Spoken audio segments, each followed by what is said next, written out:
Today, LBC. Leading Britain's conversation.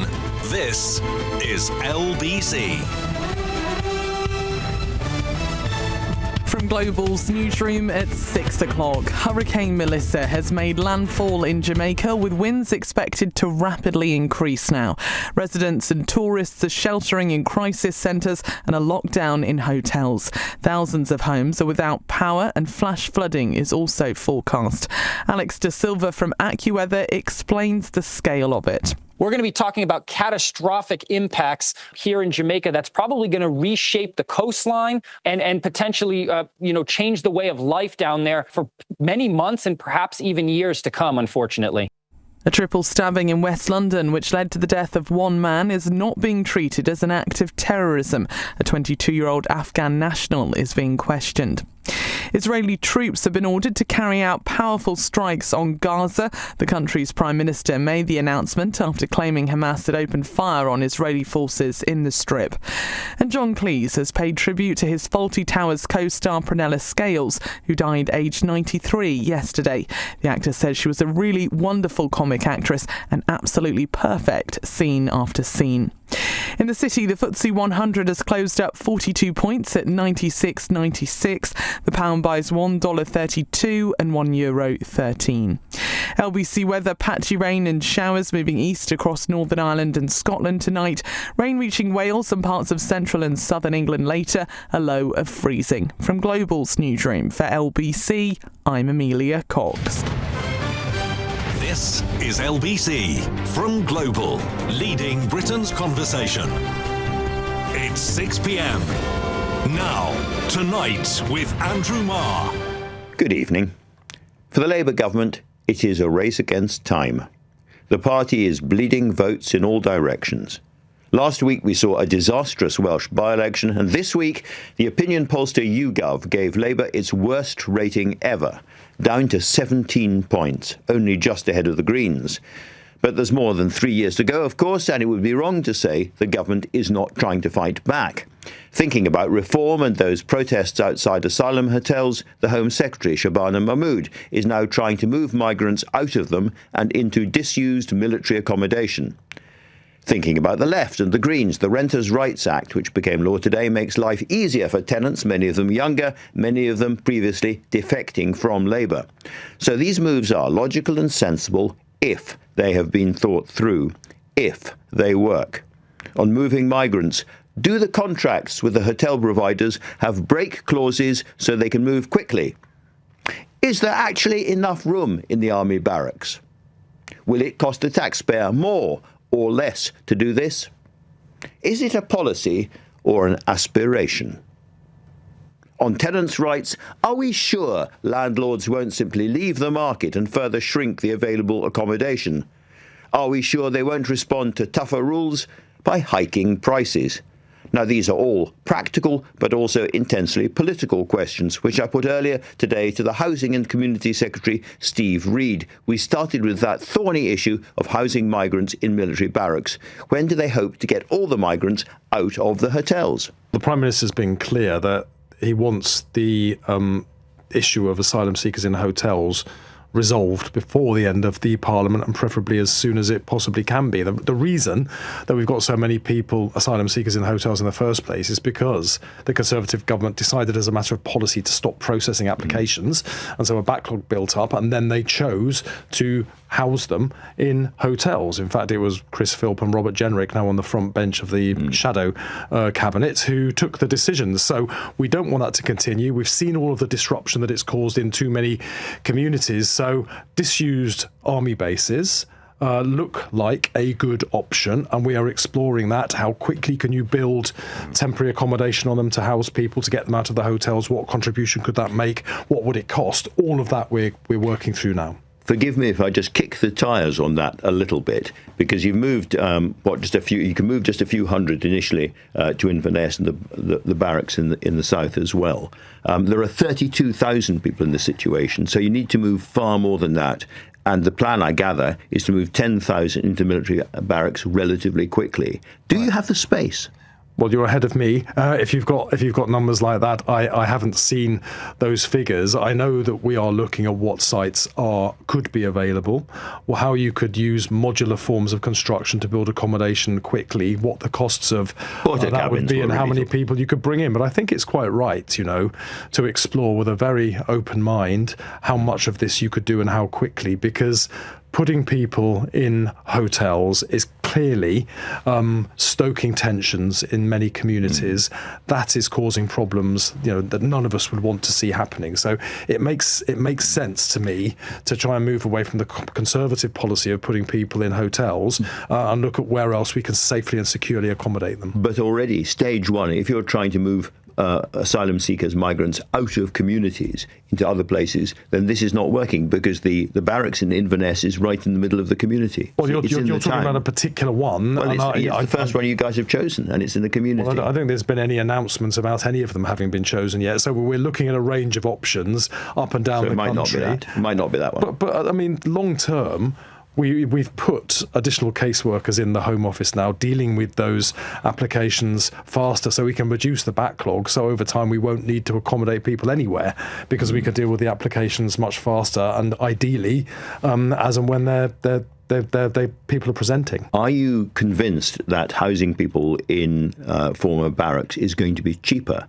than in hotels? Because the numbers seem very, very close. Well, in advance of having seen the information, I can't answer that question, and it's one of the factors we'll look at when we're how much does it cost to identify the modular accommodation and put it on the site, and then how. So I can't tell you that until I see the data. So we don't have the costings, and we don't really have the numbers that are going to be possible at this stage. It's an aspiration rather than a real policy. Well, that's why we haven't made the announcements yet, but colleagues are working at pace on this, and I know the Prime Minister wants announcements to be made in very short order, because people want to know predictably what's going to happen, and that is why we will go as quick as we ever can on this. Well, it's a bit toes and fingers crossed situation. Can I ask, are you clear that there are break clauses with the suppliers of the hotel places? Because if you're going to move people out quickly, what you don't want to do is end up paying lots and lots of money to Serco and the other people running the hotels. That's right, and the contracts were put together by the previous government. My guess is there will be break clauses in them. It will be for the Home Secretary to take those decisions, not for me as the Housing Secretary. This is all a little bit iffy at this stage, Steve. Well, that's right, Andrew, because we're exploring the options before we come forward with firm proposals. I mean, if we were to come out with half-baked ideas, you would quite rightly rip it to pieces. So I think it's right that colleagues in government should work through the detail, then bring that forwards, and then be scrutinised on it. But at the moment, we do need to sort of cross the T's and dot the I's.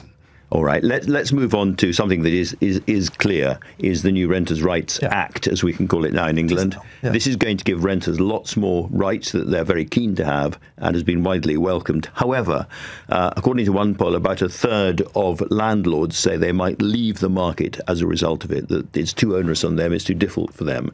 Are you concerned that actually, law of unintended consequences, you cut down the rental market quite substantially in this country by passing the Act? Well, I think it's very important we rebalance the rental market, because it's been operating unfairly towards tenants. The fact that we had 11,500 people, according to Shelter, the housing campaign, 11,500 people were thrown out of their rental accommodation for no reason last year. That's not acceptable. But we need to come up with a balance that is fair to both sides. So we've engaged both with landlord representative groups and tenant representative groups before shaping the legislation in the way that it's been shaped. But I don't think good landlords, and that is the vast majority of them, have anything to fear from these changes. If they have a tenant who's a bad tenant, who breaches the terms of the tenancy, they can still be evicted. What they can't do is impose rent increases partway through the year, having already increased the rent at the beginning of the year, and they can't let out a flat to somebody, a family expecting to live there, and then a couple of months later decide to kick them out on a whim. We need a predictable, balanced market.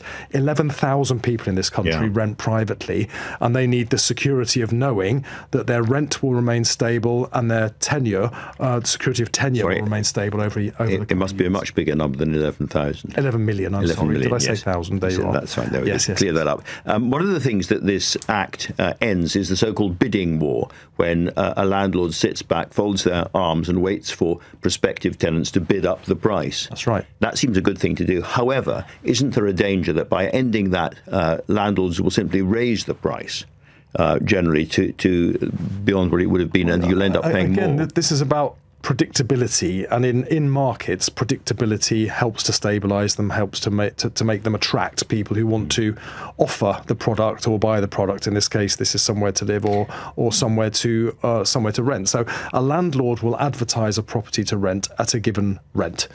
Somebody will come along and seek a contract that they will sign at that rent. If the landlord then takes further bids, someone else comes along later, you kind of get a gazumping process going on. That undermines the whole market. I think it's in everybody's interest we don't permit that. I can really see the argument against so-called gazumping in that market. Yeah. However, on the other hand, as I say, if there is going to be no bidding war, then landlords are naturally going to put the rental up to the highest they think they can possibly get. And that raises prices generally. That then sets the market price for the area. So people who come into rental properties and want to appeal the rent they're paying find that actually the market price has gone up. Well, in any market, the seller of anything will seek to maximise the price that they can get. So by putting it out on the market, they are putting it out at a market rent. If they set it too high, nobody is going to come to rent the property, so they would be forced to lower it. So landlords will put the property out at the going rate in the market. People will come along and they will rent. Now, I'm interested, by the way, in why it is in this country we have some of the highest housing costs in the Western world, and that is because of a lack of supply. So if we want to ensure that we can get more affordable rents and actually more affordable prices for people who want to buy their own home, we have to increase supply. So last week I announced a stimulus package to get house building moving again in London, where it's particularly frozen for the last 3 years, and we'll have further announcements about the rest of the country. These two things go together, but they're not the same thing. By and large, renters tend to be younger people, younger voters. Your party has a real problem, we see from the polls today, with younger voters in particular. I think the latest figure is that 40% of people aged between 18 and 24, the renters in many cases we've just been talking about, currently intend to vote for Zach Polanski's Greens rather than the Labour Party. You are hemorrhaging votes in both directions at the moment. What do you think the political answer is? Well, first of all, these are polls, and you've been in this long enough, as have I, to know that polls don't necessarily predict what's going to happen at the next election. They're an interesting snapshot. And I think what they're reflecting is people's frustration that, they voted for change at the last general election because they see that everything is broken. The economy was flatlining, public services were broken. This government is setting about fixing those problems, but it's slower to rebuild a house than it was to burn it down in the first place. So, although we've got 5 million extra appointments in the NHS and waiting lists are going down, perhaps people don't fully perceive that yet, but we have to keep driving harder for the change people want to see. It's a race against time, isn't it? Well, there's a set period of an electoral cycle. We were elected for 5 years, 15 months of it have gone. There's enough time left for the government to demonstrate the change people want to see. We're already seeing wages going up higher than prices for the first time in a decade.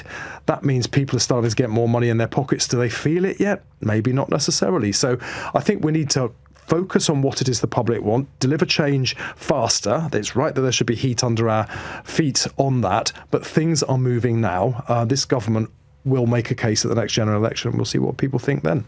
And Keir Starmer will be Prime Minister at the time of the next election? Well, he was elected for a 5-year term, so I expect him to be, yes. That's not a full-hearted yes, Steve. Well, it is a yes. I'm saying yes at the end of it. I very much hope he is, yeah. He's doing the right thing. It's a difficult job. Do you think enough will be going right by the time of the next election to make these polls? And we've seen Labour at its worst result in a YouGov poll ever today. Yes, I do. I mean, politics is more volatile now than ever before. We see that not just in this country, but around the world. So nobody could sit here and with certainty tell you what's going to happen at the next general election. That would be very, very foolish. That'd be true. We will give it our absolute best shot. No, the British people are not unreasonable. They voted for change. They will take a view at the next general election whether that change has been enough. I'm working as hard as I can for the bits that I'm responsible for, getting the housing market moving again, to make sure that that change is visible to them. Steve Reed, thanks very much for coming in. It's my pleasure. Well, listening to that is LBC's political correspondent, Aggie Chambre. Aggie, I am an impeccably polite man, What did you make of his answers around the whole migrant hotel to barracks question? You are very, very polite, and I will be very polite when I say it doesn't sound like a particularly well thought through policy. There were lots of, I thought, quite simple questions. Small things like money and numbers and timing don't appear to be nailed down at all. Not at all. And at one stage, Andrew, he said to you, look, if I had come here with a half-baked policy, you'd rip me to pieces, or words to that effect. But it does sound basically half-baked. And, you know, the Times had a number of details today, and as you pointed out to him, there are some suggestions that barracks would be used by the end of the month. So in a pretty short timescale. Speaking to people today, though, it sounds like they are hoping that what that will achieve will either achieve one of two metrics. One of them is financial. They hope that it might be cheaper than asylum hotels currently are. Although, listening to the Prime Minister's spokesperson speaking earlier, they're not completely sure about that, and I think are willing to do it if they succeed on the second metric, which is knocking asylum hotels off the front pages. And in terms of the cost, that's partly, Steve Reach kept talking about modular accommodation. So effectively, porter cabins, they would have to construct quite a lot of extra accommodation on military sites to get people there, and presumably all sorts of issues about the security of the sites and that. So it could be quite expensive in terms of capital spending, and it can't happen overnight. It can't happen overnight, and I think the problem is, as you highlighted there in your interview, I think they don't really know how much it would cost yet. So people basically suggesting, look, if it did cost more than asylum hotels, but it's off the front pages, well, then okay. But also one Labour MP who knows a lot about this saying to me earlier, well, look, it just cannot be more expensive than asylum hotels. And this, of course, all comes in the wake of that absolutely damning Home Affairs Select Committee report yesterday into asylum hotels, which found they'd gone from 4.5 billion to 15.3 billion in the last 10 years. Just very quickly on the wider politics, as I mentioned, we shouldn't make too much of a poll, and maybe I have already, but nonetheless, quite striking. You've got Labour, the Tories and the Greens and the Liberal Democrats all around the same position, and Reform ahead of them. We are heading to a kind of politics we haven't seen in our lifetimes, aren't we? I think so. I think, well, according to that poll, it's politics that like we've never known it before. And what I found really striking today when I was speaking to people is, yes, they were horrified by it. Labour MPs horrified by how low they had sunk to that record low, but also not surprised by it. Also seeing that and just thinking, yeah, that's about right, and still hoping they can turn things round, but not completely convinced. Aggie, always a delight. Thank you very much indeed. The 3-week-old peace deal in the Middle East could be about to collapse after Israeli planes launched strikes on Gaza City. We'll talk about that next, but you're listening to Tonight with Andrew Marr, and the time now, 6:17. This is LBC. Private healthcare sounds pricey. At Benenden Health, it's less than £16 per person per month. Just for GP calls. For a 24/7 GP helpline, physio, diagnostics and more. Now, tell me. All about my medical history. No medical questionnaires or hidden charges. We like to call it healthcare done different. Spot on. Benenden Health. Healthcare done different. Fee review periodically. 6-month wait for some services. T&Cs apply. Selected surgical procedures after 6 months. 24 in Northern Ireland. UK only. Visit benenden.co.uk. Yep, I'm still dancing. And there's still time to get in tonight's Euro Millions draw. So turn up that dial. The Euro Millions jackpot is £54 million. Go on, play on app. Estimated jackpot. Account terms, rules and procedures apply. Players must be 18 or over. When you're smiling. Banning Dental Group Clinics. With over 5,000 top-rated Google reviews. Keep on smiling. I'm telling you, raise taxes, that's how. Cut spending, less waste, more sense. Move north, get more for your money. Until winter hits your heating bill. Fair. Up to 9.13% annual return. We all agree that's strong. Yeah. Yeah, that's hard to ignore. Cufflink. Auto invest property backed from £500. Visit cufflink.com. That's KUFLINK. Register your interest today. Your capital is at risk. Tax rules apply to IF ISAs and may be subject to change. Cufflink is authorised and regulated by the FCA. Tonight with Andrew Marr. Watch live on both Global Player and the new LBC app. 6:19. Is the Gaza peace deal, after just 3 weeks, falling apart? Benjamin Netanyahu has ordered his aircraft to strike Gaza after accusing Hamas of breaching the deal over the return of hostage remains. Noga Tarnopolsky is here now to give us some more details. Noga, thanks for joining us. This is because Netanyahu says there has been Hamas attacks on IDF forces. Good evening, Andrew. Good to see you. Yes, there have been a number of things, and both sides, both Hamas and Netanyahu, are under a significant amount of pressure. Hamas, following the terms of this deal, Hamas gave up its most valuable piece of leverage, which were the Israeli hostages who were still alive at the very start of this deal, in that first week that you're just mentioning. And they are now playing an extremely macabre game with the remains of the dead hostages, which it is still holding. They claim they don't know where some of them are. There's still 13 of them. And Western intelligence believes that it's true for about maybe 4 or 5 of the bodies.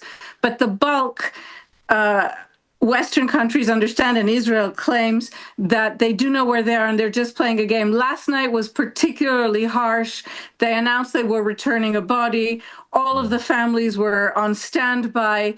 And in the end, they returned, I'm going to put it politely, but some remnants of the remains of a soldier. So there's that. And today there were shots fired, as you said.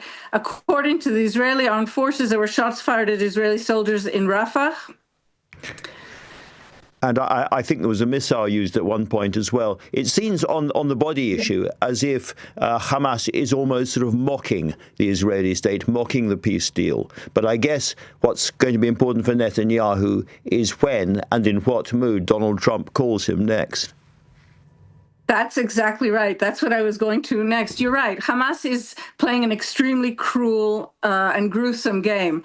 But Netanyahu also has significant political considerations. His announcement tonight, by the way, where he said that he had ordered these powerful strikes on Gaza in response to these Hamas breaches, it contained one crucial word that I don't think foreign to Israel, noticed. And it was that he had given an order for immediate strikes. My understanding is that right now Israel's engaged in massive strikes all over Gaza. And the reason that word immediate is important is that Netanyahu has been really savaged in the last week by the perception in Israel that he's become a toady of Donald Trump. So in this statement, he was trying to tell the Israelis, I'm giving the orders, it's going to be immediate, I'm not depending on Donald Trump. Obviously, as we know, he's very much depending on Donald Trump. Noga Tarnopolsky, thank you very much indeed for that. Dangerous hours ahead. Thanks so much. A 29-year-old Afghan man's been arrested after a triple stabbing in Uxbridge. Our reporter Helen Hoddinott is there for us now. Helen. Andrew, a statement from the Home Office that has just been released says that the suspect, an Afghan national, entered the UK hidden in a lorry in 2020 and was granted asylum and leave to remain in 2022. Forensic teams have been here in Hillingdon combing this quiet residential street for evidence today. Emergency services were called at 5 p.m. yesterday to reports of a triple stabbing. Paul lives nearby and told me what he saw on his way back from the shops yesterday evening. I could hear him shouting, "Armed police, drop your weapon," and the guy wasn't cooperating. He had his hands up, but he was holding a knife in his right hand, quite a big knife, and the police must have said 4 or 5 times, "We will fire if you don't drop the weapon," and he didn't comply at all, so they tasered him. So after that attack, a 49-year-old man died here at the scene. Neighbours have told me he's lived here for years. He walked his dog in the area twice a day. Another man, aged 45, suffered life-changing injuries, and a 14-year-old boy was also attacked. His injuries are not life-threatening. Police tasered and arrested the 22-year-old Afghan national at the scene on suspicion of murder and attempted murder. And in response to what has happened here, there has been a number of concerned residents gathering, some from local anti-immigration groups. There are plans, I'm told, for a protest this evening. But as I say, that confirmation from the Home Office just now that this was not a resident at an asylum hotel or any Home Office accommodation. That was Helen Hoddinott joining us from Uxbridge. Hurricane Melissa, not just one of the strongest Atlantic hurricanes this year, but in all history, has now landed in Jamaica with wind speeds of up to 185 miles an hour. Described by the United Nations as the storm of the century, this could have dramatic implications for the island and cause a major humanitarian crisis. Let's hear right away from Dean Jones, an estate agent who joins us from Jamaica in Oquirrios on the coast. Dean, thanks for joining us. We've had all the predictions. What's it actually like where you are? Well, to be quite honest, I've been anxious for about 3 days now. The weather actually started to stir up on Sunday, believe it or not. I felt like we were in a hurricane for the last 2 nights. And at nighttime, when the wind starts to speak to you, it's almost like it's got a voice and it's howling and the roof is moving, or at least it feels like it's about to rattle. It's very scary. Is it too dangerous to get out of the house and walk around in the streets now? Yeah, you wouldn't be going out now. It's very dangerous. The wind is quite severe. The weather is rough. The rain is coming down. Are you starting to see damage on properties and trees and so on? Thank goodness, no. We're on the right-hand side of this storm, and there will be some damage. Vulnerable do you think Jamaica generally is to a hurricane of this scale? Honestly speaking, any country would be vulnerable to a hurricane of this scale. I can't believe this is happening. I'm not in disbelief, but gale force winds of 175. There's not many structures that can withstand that, much less roofs, whether you have hurricane straps or not. So I'm nervous. I do read that there are quite a lot of places to escape the hurricane around the island. There are shelters of different kinds dotted all over the place. Are people making their way there already? I've been heard that a lot of people are making their way, but I've also heard that there are fishermen still on the shore. There are people still in huts putting breeze blocks on the zinc, corrugated zinc, and they're waiting it out. So I think that's extremely dangerous, and some people are still in denial because Jamaica usually escapes these things. Yeah. Well, listen, Dean, best wishes from all of us at LBC. Stay safe, and thank you very much for that. Much appreciated. And for a little bit more about the strength of the hurricane, Dr. Jess Neumann, Associate Professor of Hydrology at the University of Reading, joins me now. Jess, thanks very much for joining us. This is a hurricane. I said it was the hurricane of the century. Was I overdoing it? I was just reading something out that I'd been told. Well, the media are quite prone to over-exaggeration, but in this case, you're pretty much bang on the money. This is an absolutely huge hurricane that's just made landfall in Jamaica. It's got sustained wind speeds of well up over 185 miles per hour. And as we've just heard from Dean there, large parts of the country are getting prepared, but there are still big questions raised from some people as well about what's going to happen. Now, I'm just telling you what I've read in the past, that there are not more hurricanes happening because of global warming, but the hurricanes that are happening tend to be bigger. Again, broadly speaking, is that true? So what we are seeing is more of these larger level 4, category 5 hurricanes. And when we think of Melissa, she's been sitting off the season huge amounts of rain. We have seen, sitting in Britain and looking across the Atlantic, we see hurricane after hurricane, hitting Florida, hitting the coast of the States, hitting the Caribbean and places like Jamaica. We've had nothing like that on the European side of the Atlantic. Is that something we can relax about? Is it kind of never going to happen here? He said worriedly.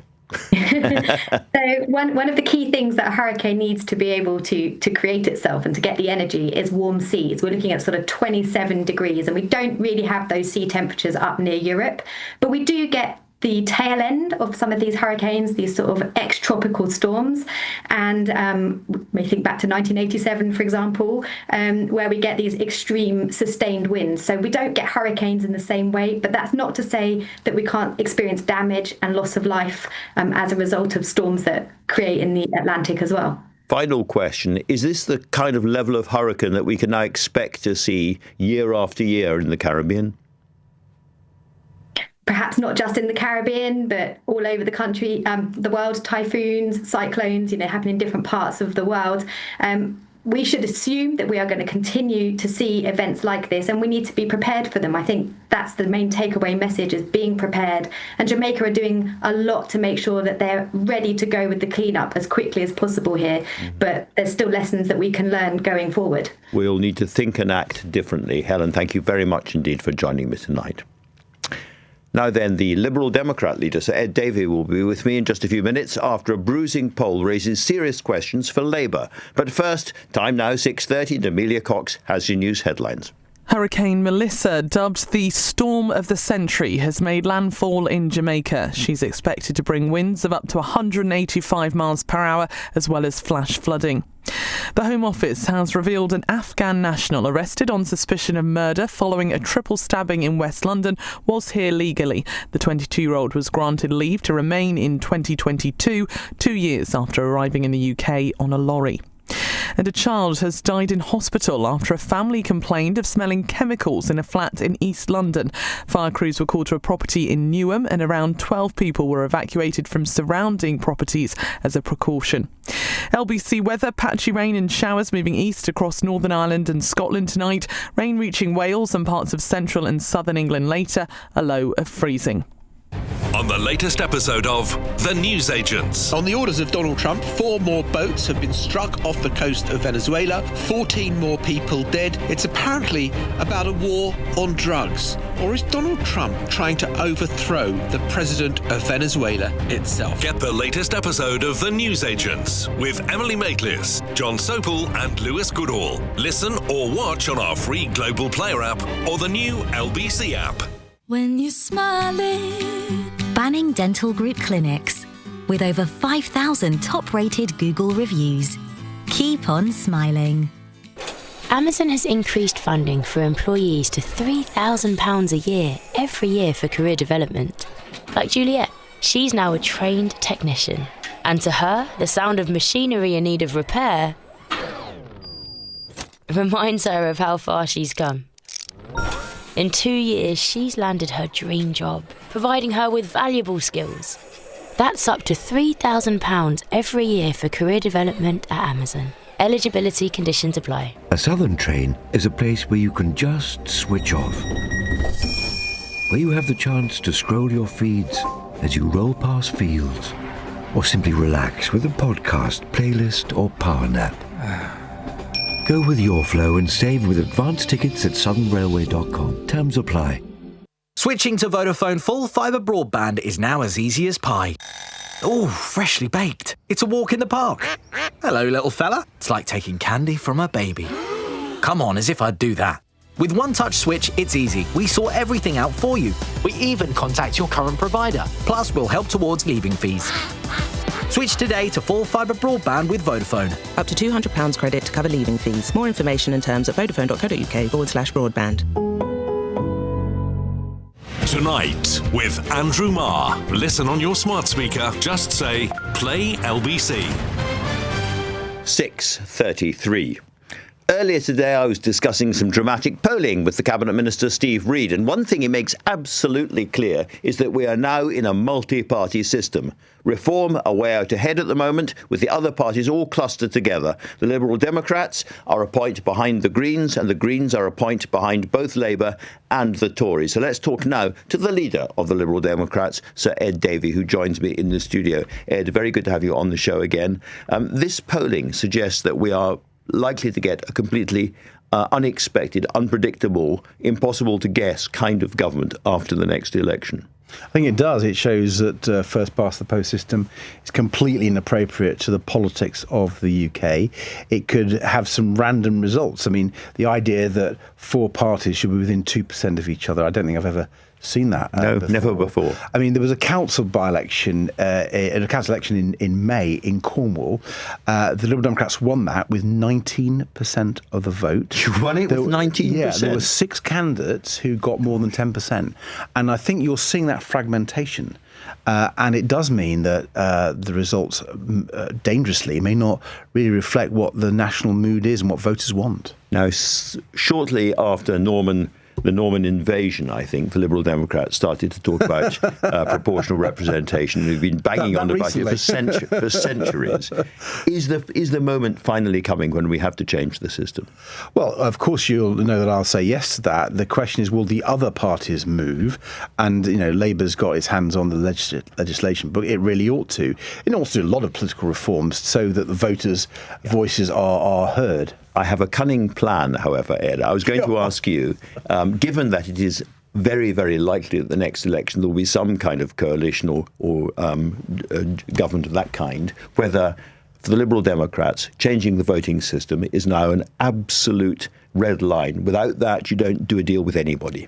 Well, Andrew, tempting though it is to discuss what happens after the next election, you'll know that I'm not going to. I am focused on making sure that the Liberal Democrats actually pull ahead of the pack and really challenge reform. I think we're doing that in elections. So polls are one thing. It's a long way before the next election.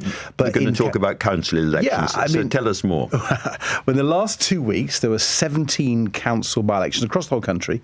Liberal Democrats won 11 of those 17. We're taking seats from lots of other parties. We beat the Greens, we beat Labour, we beat the Tories, we beat Independents, and crucially, we're beating Reform. Reform are often a second place to us. If we hadn't stood and campaigned, Reform would have won. And I'm increasingly thinking that we could see in many parts of the country it being a battle between the Liberal Democrats and Reform. And I'm determined to take the fight to Nigel Farage and his party. Well, you mentioned the fight with Nigel Farage. Week after week, I watch Prime Minister's questions from the gallery, and week after week, you get your 2 questions. You're taken very, very seriously by the Prime Minister and all of that. Nigel Farage, week after week, is pushed to one side and is even reduced to sitting in the gallery to try to get noticed. Do you think it's not actually unfair in terms of our system, given how much support he's got in the country, 10 points ahead of everybody else in the polling at the moment, and he's almost ignored in the Commons? Do you know what? I've often made that argument when Liberal Democrats have been ignored, even though we've had a lot of MPs and indeed often been really high in the polls. I haven't seen many people coming to our aid. I think it is what it is, and I actually think he gets way more coverage than he deserves. I think the BBC have, up till relatively recently, failed to scrutinise Mr. Farage, and he really deserves scrutiny. I mean, he wants to have Trump's America here in Britain, and I've been warning people, don't let Trump's America become Farage's Britain, with all the division and nastiness. Well, you talk about the division. What did you make of what Sarah Poachin, the relatively new Reform MP, said about what she saw as the overrepresentation, the gross overrepresentation of black and brown Britons, particularly on TV adverts? Well, her comments were racist. You do think they were racist? 100%. And the fact that Nigel Farage hasn't really called her out properly, I think, is a disgrace. Just think about our neighbours who are black and brown, as British as you and me, how they feel about that. I just think it's quite disgraceful. They are an incredible part of the fabric of our wonderful, diverse society. And it's people like Nigel Farage and his party who want to destroy that fabric and bring in the kind of approach that Trump is doing in America. You're coming quite close to calling him racist. I'm saying those comments were racist. I couldn't be clearer than that. But I do think he wants to divide our country in so many ways. And what Liberal Democrats exist to do is bring people together and to say, look, let's think this through together. So you don't think he's racist, you think he's divisive? Let's see how he behaves, but he's certainly very divisive. All right, let me ask you about one policy he suggested yesterday, which I thought was quite clever and intelligent and all the rest of it, which was to hand the grooming gangs inquiry to Parliament and allow Parliament to call people under oath and do that quite quickly. What's wrong with that? Well, I wouldn't completely rule it out, but I do think we have an approach to getting this inquiry going, and delaying that further is the wrong thing to do. He says that because of the chaos of the current inquiry, they can't even find a chair, and it's going to be months and months and months. Actually, this is the way to get moving on things. Well, I think he may be shown to be wrong, and I very much hope the government gets a chair very, very soon. It's not unusual, by the way, for these public inquiries to take a little while to get a chair. It's happened in many other cases. This isn't the only one. I take him rather more seriously, indeed the Conservatives more seriously, if they were advocating strongly for the reforms that were proposed by Professor Jay, who did the previous inquiry. Yes, of course, we need another inquiry because it's looking at different issues. But let's now also make sure that those other proposals are implemented fast. Why didn't Kemi Badenoch do those, and why are both Conservative and Reform rather quiet about those? All right, let's turn to another tricky issue at the moment, which is migrant hotels. The government's announced, or semi-announced, that it wants to move people out of hotels and into military barracks, unused military facilities around the country. What would you do if you were in their position? Well, I think in the short term, you'll have to look at options like that. But we said just a few months ago that what we really like to do is take a leaf out about how government got its act together during the pandemic, have the equivalent of Nightingale centres for processing the asylum application backlog. It's still huge, and the government's said it's increasing its resources to that. Nowhere near enough. We believe, and we've looked at this in some detail, if you had a really big effort, you could get rid of the backlog within 3 to 6 months. That would mean you'd empty all the asylum hotels. And if you link that with, you'd empty them, but there'd be more and more people coming across the channel meanwhile, because that's what's going on. And nothing short of the Rwanda scheme, which was ditched, seems to be working on that. Do you have any new ideas about how you'd stop those boats coming across the channel? Yeah, we need to engage with Europe far more deeply than the current government's done. The French are not interested. Well, the whole of Europe we need to engage with. I mean, let's remember, and this is really important to push back against people like Nigel Farage and the Conservatives. Prior to Brexit, we had a return agreement with 27 European countries under what was called the Dublin Convention. And that acted as a real deterrent. And let's just show, now we're out of there, it's actually acting as a magnet, because the asylum seekers going to one European country know they can't go to another European country because they will be returned under European law, but they're not able to be returned by the UK. So Brexit has not only prevented us returning people legally and fairly as we used to be able to do, it's not only got rid of that deterrent, which is what Rwanda was supposed to be all about, it's actually attracting more people. So I would argue very strongly that the Conservatives and Nigel Farage, the champions of Brexit, caused the small boat crisis themselves. And it's about time that we held them to account for that. Called them out. The breaking news tonight is that after Hamas firing at IDF members, Netanyahu has ordered airstrikes, really substantial, serious airstrikes right across Gaza. It appears that the peace deal is breaking down just 3 weeks after we were applauding, we were so happy about it. What do you think is going on? Well, I think it's deeply alarming and reckless of Netanyahu. Clearly, our heart goes out to the hostage families who are looking for their dead relatives to be returned, and Hamas should deliver on that. But I don't think that it's right to order these massive strikes and break the ceasefire in these early days. It's precarious, we know that, but surely there's a way other than massive strikes. And what I'd like to see is Donald Trump picking up the phone. If he is wanting to take the credit for the peace, he's got to keep working for the peace. He should be phoning Netanyahu now and saying, stop it. Sir Ed Davey, thank you very much indeed for that. I was just trying to envisage Donald Trump saying, I'm going to take advice from Ed Davey. It's probably, we can both agree, an unlikely moment. Unlikely, but he claims he's this great peacemaker. Let him stand by that claim. All right, Ed Davey, thank you very much indeed for that. Mass executions, ethnic cleansing. So far, 150,000 people dead, perhaps 14 million people displaced from their homes, and 250,000 on the edge of starvation, surrounded by hostile forces. We talk a lot about Gaza, and the numbers here are much bigger, because for whatever reason, the civil war in Sudan, where rebels seem to be capturing El Fasher, the last city in Darfur, still under government control, barely raises an eyebrow here. But the United Nations calls the situation terrifying. And if you're at all interested in who comes here as asylum seekers and why, this is something you really need to know more about. So let's talk now to the International Rescue Committee's lead on Darfur. He's currently in Chad, Arjan Hehenkamp. Arjan, thank you very much indeed for joining us. I think you have just come from Darfur. So can I just ask you to begin to describe to people listening what's going on there now? Thank you, Andrew. Yeah, I just came out of Darfur the day before yesterday. I was in Tawila, which is very close to Al Fasher, about 70 kilometers to the south of it, where there's 400,000 people that displaced from Zamzam camp, which was attacked in April of this year. These are people that are living in deplorable conditions. There's only 50% of their basic needs in terms of water and primary health care and sanitation that are being met. So much more needs to be done there. But at the same time, what is happening right now in Al-Fasher is, as far as we can tell, as far as we can hear from the people who are arriving, is atrocious. It is hell on earth. It has been besieged for 6 to 9 months. People are hungry, people are starving, people are thirsty. There's drones circling around. There's continuous bombardment. And most recently, the city has been taken by the Rapid Response Forces, the RSF.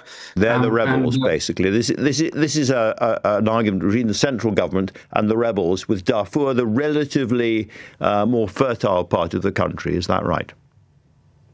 Yeah, it's a war that basically has split the country apart between the country in the east controlled by the Sudanese armed forces, and RSF basically predominantly being in control of Darfur and parts of the Kordofans. But not of Al-Fasher, the capital of North Darfur, which is now has been taken by RSF. And we're hearing atrocious stories of people being detained, being killed. There have been sort of drone footage, I think, of mass executions going on there as well. Yeah, we are not there, and we can't be there. We haven't been able to get there, so we can't confirm. But what I do know is that our staff in our office at Tewila has burst out crying because of the videos circulating online and because of their anxiety and their fears for their family and their friends and their relatives who are currently still in Al-Fasher. So, we're terribly concerned. And, in April, there were 400,000 people coming to Tewila from Zamzam in 1 week. Now, we've only seen 5,000 people. And so the question is, where are those people? Where's the rest of the population of Al-Fasher?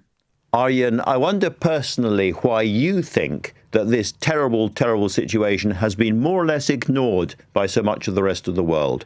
We are rightly fascinated and obsessed by what's going on in Gaza, but when it comes to this conflict, there's very, very little coverage, very little, there aren't demonstrations, there aren't anything. I don't know, Andrew, and it's something that we talk about a lot here in Sudan. Sudan hasn't got any of the attention that Ukraine has gotten or that Gaza has gotten. I don't want to minimize those situations. You were just talking about the resumption of the terrible conflict in Gaza, apparently. But Sudan is an atrocious conflict. Its capital has been razed to the ground. There's 14 million people who are displaced in the country and outside of the country. Al-Fasher was a town of 900,000 people even last year. And now there's only 200,000 people left who are desperately trying to flee for their lives. And they're apparently unable even to get to nearby Tewila. It's a desperate, desperate story. Arjan Hehenkamp, thank you very much indeed for talking to LBC tonight. London is full of statues of some of this nation's most iconic figures, Churchill and Orwell and Queen Victoria, many more. And now there is a cinematic icon who's about to join their ranks, Bridget Jones. More on that in a few minutes, but the time now is 6:48.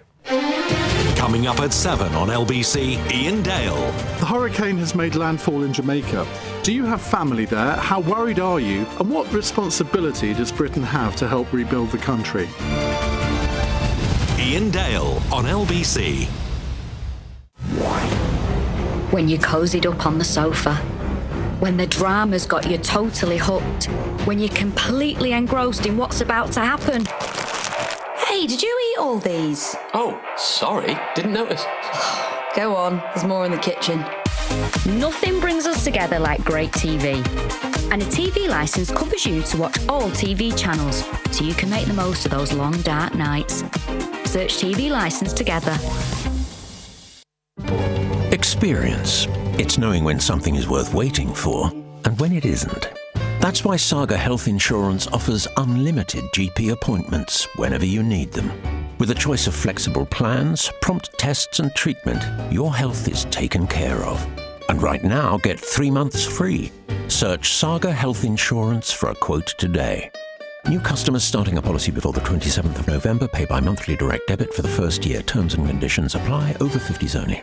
Staysure. What is Staysure? Staysure is not just the UK's favourite travel insurance.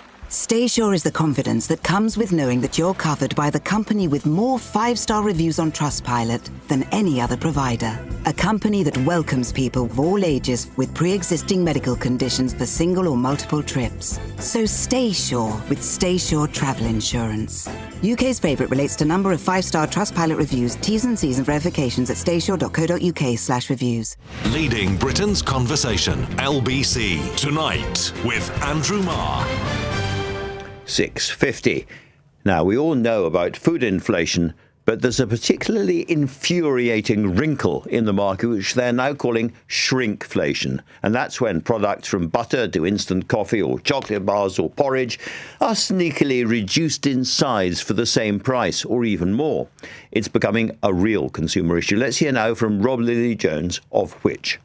Yeah, absolutely. There's a few things that we're seeing right now, and we've been looking into this, and this is across food, drinks, and pharmaceuticals as well. So, one example that I think really does shine a light on all of this. So if you take a tube of toothpaste. So this is a toothpaste that is being sold in some of the biggest high street stores. So, the likes of Tesco, Sainsbury's, Ocado as well. It's available there too. Now, previously, it was £1.30 for 100 millilitres. Well, now it's £2 and it's now 75 millilitres. So not only has the product got more expensive, but it's also got smaller. So that really does just give one example of many. I mean, if you look at the likes of chocolate and coffee, those are two areas that we've seen, huge changes and consumers really being hit badly because not only are products getting smaller, but as we've touched on, they're also getting more expensive. Now, I think if I go into a shop, as I do, and buy a chocolate bar, as I do, I can spot if it's got smaller. But when it comes to things like a jar of coffee or maybe even a packet of butter, it's harder to see. And these are small changes that are being sneaked through, or at least we think they're being sneaked through. There's some sneaky tactics from the retailers and from the manufacturers. So, we've mentioned coffee. You mentioned coffee there. Nescafe Original instant coffee. So that has gone from 200 grams to 190 grams. Now, that's only 10 grams, but actually, if you think of the number of jars of coffee you are probably buying every single year, that price is going to add up because you're going to have to buy more jars to replace that same amount of coffee. And do you think manufacturers are deliberately trying to pull the wool over the eyes of buyers? I think what's difficult here is that we often see the same reasons given time and again from the manufacturers, from the retailers about why we're seeing, this type of shrinkflation. So the things that are often mentioned, of course, are supply chain issues that could go all the way back to the COVID pandemic, which obviously a few years ago now, also quoting Russia's invasion of Ukraine affecting supply chains, but also the likes of coffee and chocolate that we've already touched on. We've seen poor harvests from them across the globe because of different weather conditions that we've seen. So these are the types of reasons that we're seeing. And I'm sure some of them are, some of them absolutely are valid, but I think there is also some sneaky tactics at play, and supermarkets should be clearer about the changes that are happening. Well, I was going to ask how consumers can fight back. Is it the case that you would like to see much clearer packaging information on the quantity as well as the price? Absolutely. So we need more transparency from the manufacturers, from the retailers. We've seen transparency being forced on manufacturers. I mean, take the example of a Penguin chocolate bar. Last week, McVitie's, the manufacturer, they were forced to say that actually you can't call Penguin a chocolate bar anymore. It's actually a chocolate flavoured bar because they've changed the ingredients and there isn't enough cocoa in a Penguin bar anymore. So we are seeing, in some instances, legally they're being forced to be more transparent, but absolutely, where quantities have changed, where prices have, have either gone up or down. They only ever go up, it seems. They absolutely need to be more transparent with that. And advice to consumers in the meantime, simply keep checking the quantities and go and complain if you're surprised. keep checking the quantities, go and complain, exactly, but also think about the psychology of the retailers when you're shopping. If you can, don't look for products that are at eye level. Look at that bottom shelf if you can, because often that's where some of those deals will be hidden away. And also, make the most of things like loyalty cards where you can. Well, the next time I'm shopping, I'm going to try and bring you with me. Rob Lilly-Jones, thanks so much for that. Thanks, Andrew. Bridget Jones, as played by Renée Zellweger, is to be immortalised as a bronze statue in Leicester Square. Now, I think this is a cheering up piece of news. The Victorians were always putting up statues to themselves. We don't do it quite so much. Well, Martin Jennings is the sculptor responsible for the rather beautiful image of George Orwell standing outside the BBC, and he joins me now. Martin, I always enjoyed walking past that statue. I always had a kind of warm feeling. I thought, go you, George, as I walked past. Do you think that it's important to get more statues of relatively modern, relatively contemporary figures up around our cities? I don't mind who they're of, really. Obviously, you wouldn't want more disreputable people in our society to be commemorated that way. But I think what we have to be careful with is that some of these works are more really a product for the entertainment industry than perhaps they are a kind of, well, what I might rather pompously call high art. And we're talking about Leicester Square here, I think. Yes, I mean, it's, these figures are entertaining, people like them. I'm not criticizing them in any way, but in a way you just slightly wonder why they're in bronze, perhaps. Mm-hmm. They're a little bit Disney. A bit Trumpy. Do we want them to be lasting forever? Yeah. It strikes me walking around London and other places that it's quite hard to get sort of worked up about, shall we say, a once famous Victorian general who kind of led his troops over the Khyber Pass or whatever. And there are an awful lot of figures, more recently, who are really important to us, not just entertainment figures, but scientists and writers, and dare I say it, very, very occasionally, politicians. I say very occasionally. Are there figures that you would love to be asked to sculpt? Well, great broadcasters, Andrew. How about that? I don't think there's enough marble in the country for my ears, but I'll take that. What you want to do is, of course, you want to make sculptures of people you admire, but really, what you're trying to do is to make is to make that good sculpture, to make it a decent piece of art. And to that extent, it matters a little bit less than the general discussion suggests about who they are, and more about how good the thing is, because there are some great sculptures of less than impressive people around, and there are some really quite crummy, sometimes quite kitsch sculptures of people who deserve better. That's really, I want to put you on the spot a little bit and ask you if there's one person you would really love to do. I mean, you're talking about the quality of the sculpture, and can I just say, it's the way you have Orwell leaning forward. I think I can remember a cigarette in hand, certainly the image of he's about to have a cigarette, or he's just had a cigarette in hand, but he's leaning forward, he's listening, and I thought that was the important thing about that sculpture in many ways. Well, and until I made that sculpture, if you'd asked me who I most wanted to make a sculpture of, because I am a figurative portrait sculptor, it would have been George Orwell. He had that kind of shabby suited look about him, a tall, craning man, over 6 foot. But Martin, you've done him. You've done him. You've got to choose somebody else. Well, there's a very long range of poorly dressed poets and artists out there.